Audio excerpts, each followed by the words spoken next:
आशा करता हूं आप सब बहुत अच्छे होंगे। मेरा नाम है सिद्धांत अग्निहोत्री। स्टडी ग्लोस पे आपका बहुत बहुत स्वागत है। तो बहुत बड़ी खुशखबरी है, fusion reaction again, nuclear fusion energy में एक ब्रेक थ्रू। 5 सेकेंड में 11 मेगावाट, मतलब बहुत अच्छी खासी एनर्जी निकली है। तो फ्यूजन फिजन की हम बात करेंगे। अभी मैंने आपको बताया था कि चाइना ने इतनी एनर्जी बनाई है, सूरज से 10 गुना ज्यादा एनर्जी अचीव की है चाइना ने जो फ्यूजन रिएक्टर बनाया है। और अभी फिर यूके में यह कमाल हो गया है। तो अब हम सकारात्मक ऊर्जा की तरफ आगे बढ़ रहे हैं। तो यूनाइटेड किंगडम में लार्जेस्ट अमाउंट ऑफ एनर्जी अभी तक निकाली है न्यूक्लियर फ्यूजन से। सेम प्रोसेस जो कि सन को बनाता है। अभी हम बात करेंगे फ्यूजन क्या है, कई बार मैंने बताया, फिर से बताऊंगा आपको। तो it's a major breakthrough in the nuclear reactor. तो मेजर ब्रेक थ्रू हुआ है ये। अब 59 mega joules, joules is basically the unit of energy, joules, calorie and joules, ठीक है। ये सीजीएस और एमकेएस सिस्टम आपने सुना होगा, तो एमकेएस में जूल्स है। 11 मेगावाट ओवर 5 सेकेंड, 5 सेकेंड में 11 मेगावाट, ठीक है ना। 11 इंटू 10 टू द पावर 6, इतनी ज्यादा। This may not sound much, लेकिन it is actually the double the energy जो कि 1997 में फॉर्म हुई थी। 5 सेकेंड में इतनी एनर्जी निकालना अच्छी खासी बात है। और बड़ी बात यह है कि ये एक ब्रेक थ्रू है, मतलब सक्सेस मिल रही है भाई। ITER प्रोजेक्ट 1985 से चल रहा है और 2035 तक मतलब ये ऑपरेशनल हो जाएगा। तब तक हमको एक फ्यूजन रिएक्टर तो बनाना ही है। तो उस अगर हिसाब से देखो तो ये बहुत बड़ा ब्रेक थ्रू है। It's achievement, it's an achievement. तो अभी जितने भी करंट रिएक्टर्स है, they are based on the fission process, है ना। फिजन क्या होता है, फ्यूजन क्या होता है, अभी मैं आपको बताऊंगा। द प्रोसेस इज, ये ठीक है, अच्छा रुकिए, इसको आगे हम देखते हैं। फिजन और फ्यूजन, देखिए ये है फिजन। फिजन मतलब होता है जब एक बहुत बड़ा न्यूक्लियाई टूटता है, जैसे यूरेनियम 235 रेडियो एक्टिव एलिमेंट। आप समझते हैं ना कि जब रेडियो एक्टिव, जब भी देखिए एक एटम होता है, उसके अंदर होता है न्यूक्लियस, न्यूक्लियस के इर्द गिर्द होते हैं इलेक्ट्रॉन, न्यूक्लियस के अंदर होते हैं प्रोटॉन और न्यूट्रॉन, समझ गए। तो न्यूक्लियस जब डिके करेगा, अब वो कब डिके करेगा, जब बहुत ज्यादा, बहुत बड़े बड़े एटम्स, आपने पीरियोडिक टेबल में देखा होगा, जो बहुत बड़े, जिनका एटॉमिक नंबर बहुत ज्यादा होता है, जब न्यूक्लियस में जगह बहुत कम हो जाती है तो वो फटेंगे, डिके करेगा न्यूक्लियस। तो जब वो न्यूक्लियस डिके करेगा तो उससे अल्फा बीटा गामा ये रेज निकलती हैं, जिसको कहते हैं radio waves, sorry radio active radiation. तो यही होता है रेडियो एक्टिविटी, ठीक है ना। इसमें अल्फा बहुत सारी निकल सकती हैं। इसमें एटॉमिक नंबर जो है वो 4 से कम होता है, एटॉमिक मास जो है वो 4 से कम होता है, एटॉमिक नंबर 2 से कम होता है, ठीक है ना। जब भी अल्फा वेव निकलेंगी, मतलब जब भी अल्फा पार्टिकल्स निकलेंगे, वेव कह रहा हूं, अल्फा पार्टिकल्स निकलेंगे। बीटा में क्या होता है, बीटा में हालांकि बीटा प्लस और बीटा माइनस डिके होता है 2। इसमें एटॉमिक मास जो है वो 1 से बढ़ जाएगा, माइनस में 1 से बढ़ता है, प्लस में 1 से घटता है, और एटॉमिक नंबर सेम रहता है।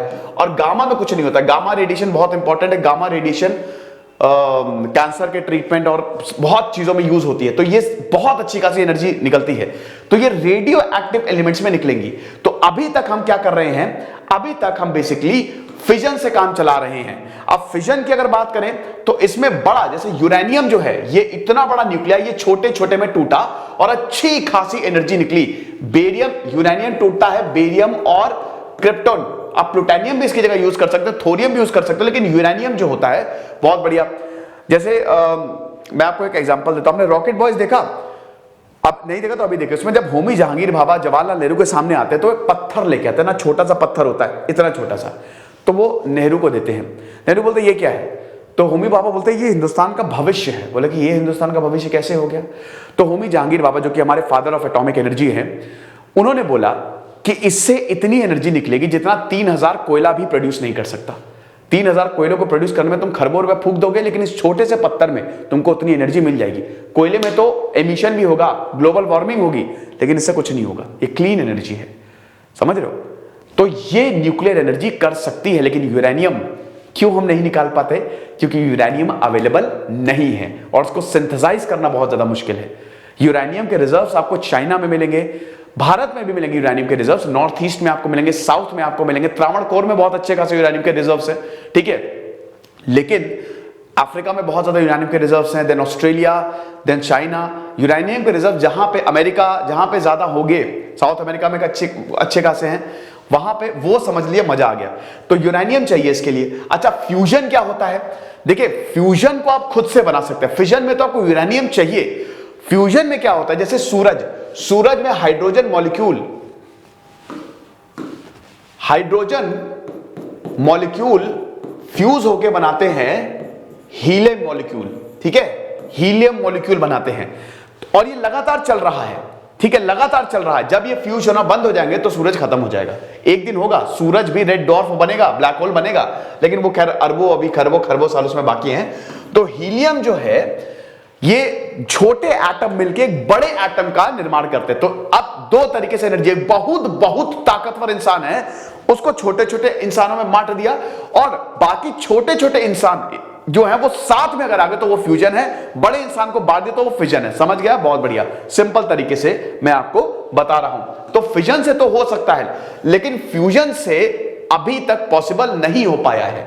ठीक है, क्योंकि सूरज स्टार्स में जो प्रोसेस होता है वो फ्यूजन प्रोसेस होता है, और उसको रेप्लिकेट करना बहुत ज्यादा मुश्किल है। स्पाइडरमैन 2 देखिए ना, उसमें दिखाते हैं ये। तो ये देख सकते हैं कि न्यूक्लियर फ्यूजन कैसे काम करता है। इसमें हाइड्रोजन एटम्स को, ये लेबोरेटरी एक्सपेरिमेंट है, हाइड्रोजन एटम्स को हीट किया जाता है। हाइड्रोजन एटम के 3 आइसोटोप होते हैं, ड्यूटेरियम, ट्राइटियम और प्रोटियम। प्रोटियम को आप छोड़ दीजिए। Isotope which have same atomic number but different mass number. ठीक है, तो अब बोलेंगे सर एटॉमिक नंबर क्या होता है? इलेक्ट्रॉन्स और न्यूट्रॉन्स। इलेक्ट्रॉन्स, प्रोटॉन्स, न्यूट्रॉन्स ही एक एटम को बनाते हैं। तो atomic number is number of electrons is equal to number of proton. जैसे मान लीजिए हाइड्रोजन का एटॉमिक नंबर 1 है, तो हाइड्रोजन का एटॉमिक नंबर 1 होने का मतलब ये रहा, इलेक्ट्रॉन 1 है और उसका प्रोटॉन भी 1 है। समझ रहे हो? तो ये चीज एटॉमिक मास, चलो कमेंट बॉक्स में बताओ वो क्या होता है। तो आइसोटोप है आपका ड्यूटेरियम और ट्राइटियम, ये मेन आइसोटोप है। ड्यूटेरियम को हेवी वाटर भी बोला जाता है। आपको पता ही है ना कि वाटर H2O हाइड्रोजन प्रेजेंट होता है ना, और 2 molecules of hydrogen and then oxygen. लेकिन हाइड्रोजन का जो आइसोटोप होता है वो होता है ड्यूटेरियम। तो ये जो ड्यूटेरियम है, इसको D2O भी, इसको हेवी वाटर बोला जाता है। ये भी न्यूक्लियर रिएक्टर में यूज होता है। क्यों? जब फिजन रिएक्शन होती है तो एटम स्प्लिट होते हैं, है ना, और अनकंट्रोल्ड होते हैं, वो मल्टीप्लाई होते जाएंगे। अगर वो मल्टीप्लाई होते हैं और उनको रोकने वाला नहीं है तो वो कहलाएगा एटम बॉम्ब। लेकिन अगर उनको रोक लिया आपने, जैसे हेवी वाटर यूज होता है एज अ मॉडरेटर, अगर आपने उसको मॉडरेट कर दिया, पानी छिड़क दिया, आप ऐसा समझिए पानी छिड़क दिया ताकि वो मल्टीप्लाई ना करे, तो वो होता है आपका न्यूक्लियर रिएक्टर, जिसको हम कंट्रोल्ड चेन रिएक्शन बोलते हैं। तो उसमें D2O यूज होता है। तो इन दोनों आइसोटोप्स को बहुत जबरदस्त तरीके से हीट किया जाता है, एंड देन आपको हीट मिलती है। तो सबसे पहले हाइड्रोजन एटम्स आर हीटेड गजब के टेम्परेचर पे। अब प्रॉब्लम ये है, देखिए सूरज में तो आपको अच्छी खासी एनर्जी मिल रही है, ठीक है, वो नेचुरल है, लेकिन आप लेबोरेटरी में इतने करोड़ों डिग्री सेल्सियस कहां से लेके आओगे? यही तो, इतनी एनर्जी लाओगे कहां से? ये बहुत पेचीदा, तभी तो फ्यूजन रिएक्शन बहुत मुश्किल होती है। तो फ्यूजन रिएक्शन, देन आपका तीसरे पार्ट में हीलियम, न्यूट्रॉन और एनर्जी रिलीज होती है। यही न्यूट्रॉन सबसे इंपॉर्टेंट होता है, as a form of energy release होती है। तो ये आपका न्यूट्रॉन रिलीज होगा। देन न्यूट्रॉन वाटर को हीट करता है। ये जो वाटर है हीट करता है, टरबाइन होता है, बहुत तेज तेज घूमता है और एनर्जी प्रोड्यूस होती है। ठीक है ना? तो इस तरीके से आपका फ्यूजन रिएक्टर काम करता है। तो फ्यूजन रिएक्शन से भाई बहुत ज्यादा जो है वो एनर्जी यहां पे रिलीज होती है, और आप इतनी एनर्जी होती है कि समझ लीजिए कि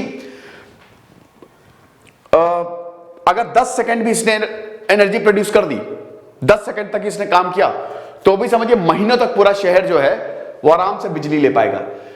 तो साइंटिस्ट जो है वो इस तरीके का न्यूक्लियर रिएक्टर काफी समय से बना रहे हैं, लेकिन वही चैलेंजेस बहुत ज्यादा हैं, क्योंकि फ्यूजन जो है ना, मैंने बताया ना कि इसमें जो हीट करना है, टेम्परेचर बहुत ज्यादा की जरूरत पड़ती है। ठीक है, फ्यू 100 मिलियन डिग्री सेल्सियस आपको चाहिए। तो अब ये खाली सन के कोर में ही इतना टेम्परेचर आपको मिलेगा और स्टार्स में मिलेगा। तो इस तरीके का टेम्परेचर जो है लैब में एक आर्टिफिशियल एनवायरनमेंट में क्रिएट करना बहुत ज्यादा मुश्किल होता है। इतने हाई टेम्परेचर पे मैटर प्लाज्मा स्टेट में होता है। प्लाज्मा मेरा सब्जेक्ट है एमएससी में। प्लाज्मा क्या होता है? देखिए स्टेट्स ऑफ मैटर कितनी होती है? आप बोलेंगे सर तीन वाटर, लिक्विड गैस, बिल्कुल सही बात है। जैसे आइस तीनों मैटर में होता है, तो होता क्या है मैं आपको बहुत मस्त तरीके से बताता हूं। एक्चुअली में 5 स्टेट्स ऑफ मैटर होती है, भौकाल मारने के लिए बोल दीजिएगा, पता हो चाहे ना पता हो। आपको बताता हूं, the first state of matter is आपका सॉलिड, वाटर बोल दिया था मैंने, सॉलिड। सॉलिड को आप जब टेम्परेचर दोगे तो वो बनेगा लिक्विड। लिक्विड को जब आप गर्म करोगे तो बनेगा गैस। गैस को जब आप गर्म करोगे, गैस को, हाइड्रोजन एक गैस है, अब देखिए फ्यूजन रिएक्शन गैस से हो रही है, तो बनता है प्लाज्मा। और यही प्लाज्मा जो होता है, ये it is the future. Plasma, क्योंकि यहां पे electrons they exist in the form of ions, तो ये आयंस बन के ना उड़े, ये जो ओरिजिनल मैटर है वो रिटेन रहे, इसीलिए बड़ा कॉम्प्लेक्स होता है। और इसको जब आप हीट करोगे तो बनता है बोस-आइंस्टीन कंडेंसेट। खैर ये तो क्वांटम फिजिक्स में हम आ गए, लेकिन प्लाज्मा जो होता है ये चौथा स्टेट ऑफ मैटर है। तो वही बता रहे हैं कि इसमें इतनी ज्यादा एनर्जी जो है वो प्रोड्यूस होती है सन में, तो सन में आपको ये प्लाज्मा जो है वो दिखेगा, ठीक है, ड्यूरिंग द फिजन ऑफ ये चीज। अरे यार आगे आ गया क्या मैं, हाँ तो ठीक है, रुको इसको मैं मिटाता हूं पहले। तो ये जो सूरज में और जो स्टार्स में एनर्जी होगी, they exist in the form of plasma. तो अब यहां पे भी यही प्रॉब्लम है बहुत सारे कि इतने हाई टेम्परेचर पे मैटर तो प्लाज्मा बन जाएगा, तो रिटेन ही नहीं रहा। एटम्स जो है वो और पॉजिटिव और नेगेटिव आयंस में ब्रेक हो जाएंगे एक्सेसिव हीट के कारण। अब प्लाज्मा जो है it has the tendency to expand very fast and extremely difficult to handle. आप हैंडल नहीं कर सकते, यही एक बहुत बड़ा कॉम्प्लिकेशन है। बट साइंटिस्ट ने इस कॉम्प्लिकेशन को खत्म किया और अच्छी खासी एनर्जी जो है वो जनरेट की। सबसे बड़ी बात है कि nuclear energy is the purest form of energy. इसमें कार्बन एमिशंस एकदम निल होते हैं। Raw materials also are in the sufficient to supply produce much less radiations. Nuclear energy आपको पता ही ना, जब फ्रांस 90% जो अपनी पावर है वो न्यूक्लियर एनर्जी से डिराइव करता है। Same goes with America, Europe. हम पता है कितना न्यूक्लियर एनर्जी कितना हो सकता है, 1 से 2%, दैट्स इट। बाकी 98% we are dependent on coal and other energy product. 75% we are dependent on coal, कोयले पे हम डिपेंड करते हैं। ये हमारे लिए बहुत बड़ी बात है। इसीलिए भारत जो है ना वो एक एमिशन, अमेरिका, चाइना और भारत बहुत ज्यादा कार्बन डाइऑक्साइड एमिट करते हैं। तो साइंटिस्ट जो है इन्होंने ये पूरा का पूरा प्लान बनाया और इसको ITR, international thermo nuclear experimental reactor बोला जाता है, जिसमें टोटल 35 देश हैं, जिसमें भारत भी एक पार्ट है।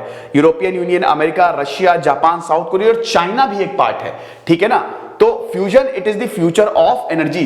2035 तक इस प्रोजेक्ट को कंप्लीट होना है और हमको अच्छी खासी फ्यूजन एनर्जी चाहिए। Small amount of raw materials में चाहिए और रॉ मटेरियल आपका ड्यूटेरियम और ट्राइटियम होगा, जो कि आप हाइड्रोजन से आसानी से निकाल सकते हो, क्योंकि हाइड्रोजन को ही आइसोटोप है, हाइड्रोजन के बच्चे समझ लीजिए आप।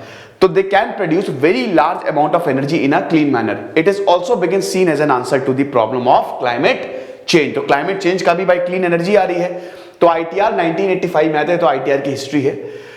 Deadline for this first experimental run has been extended several times. अब करंट टाइम के हिसाब से 2035 तक ये ऑपरेशनल होगा रिएक्टर। अभी तो it is in the assembly phase. पहले तो सबको असेंबल किया जा रहा है, मशीनें अलग अलग जगह पे बनाई जा रही हैं और असेंबल किया जा रहा है। भारत के अहमदाबाद में भी आपको प्लाज्मिक रिएक्टर मिलेगा, ठीक है। 10 मिलियन पार्ट्स अभी तक दे आर बीइंग मैन्युफैक्चर्ड और टेस्ट हो चुके हैं 7 मेंबर कंट्रीज में। ITER is only an experimental project, अभी सिर्फ एक्सपेरिमेंटल प्रोजेक्ट है। The energy it will produce 500 megawatt. अभी तो खाली 11 मेगावाट प्रोड्यूस हुई है ना। 500 मेगावाट का मतलब समझ रहे हो, पूरे देश को जबरदस्त एनर्जी मिलेगी। Would not be in the form of electricity that can be used. It will be a technology demonstration machine that will enable the building of futuristic fusion devices that can be run as normally as the fusion reactor। तो इस तरीके का हिसाब किताब है। Megawatt में आप confuse मत हो, बस आप इतना समझो कि आपका एक 20 वॉट का बल्ब होता है, 20 वॉट की बात हो रही है यहाँ पे, तो वो कितना अच्छी खासी एनर्जी दे देता है। 15 वॉट की एक LED अच्छी खासी एनर्जी दे देती है। अब आप ये समझो कि 500 मेगावाट, अरबों वॉट क्या कर सकता है, ठीक है, अरबों खरबों वॉट। तो ये हिसाब किताब है। तो ये 7 मेंबर हैं ITER। India is also among the 7 members. बाकी America, South Korea, China, Japan, Russia, European Union है। 10,000 करोड़ का प्रोजेक्ट है ये टोटल 9% जो है वो भारत का कंट्रीब्यूशन है, 58% वर्क जो है वो कंप्लीट हो गया है और पेरिस में इसका हेडक्वार्टर है। तो 2025 में पहली first light it will emit और 2035 में will see the start of the deuterium tritium operation और फुल फ्यूजन रिएक्शन। तो 2035 तक बेसिकली कंप्लीट होगा। भारत ने इसको 2005 में ज्वाइन किया था। Institute for plasma research Ahmedabad में भी लोकेटेड है। तो भारत भी काफी ज्यादा कंपोनेंट बना रहा है। कंपोनेंट बन कहां कहां है तो ये आप देख सकते हैं।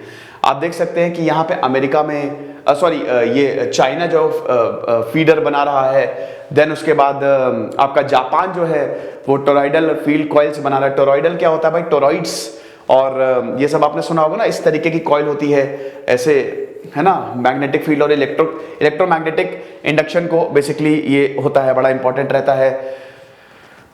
ओके मैं थक गया हूँ एक्चुअली बहुत ज्यादा।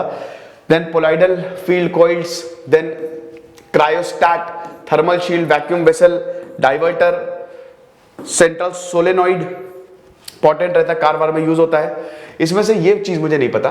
वैसे डाइवर्टर तो ठीक है, डाइवर्टर इसमें क्या ही, वैक्यूम वेसल प्रेशर कम करने के लिए बड़ा जरूरी होता है, क्योंकि मैग्नेटिक फील्ड और इलेक्ट्रिक फील्ड का ही तो संगम होगा भाई। एनर्जी तो इलेक्ट्रोमैग्नेटिक के फॉर्म में ही आएगी। तो ये हिसाब किताब है। आई होप ये लेक्चर आपको पसंद आया होगा। कुछ नहीं, पढ़ते रहिए। दिस इज सिद्धांत अग्निहोत्री साइनिंग ऑफ।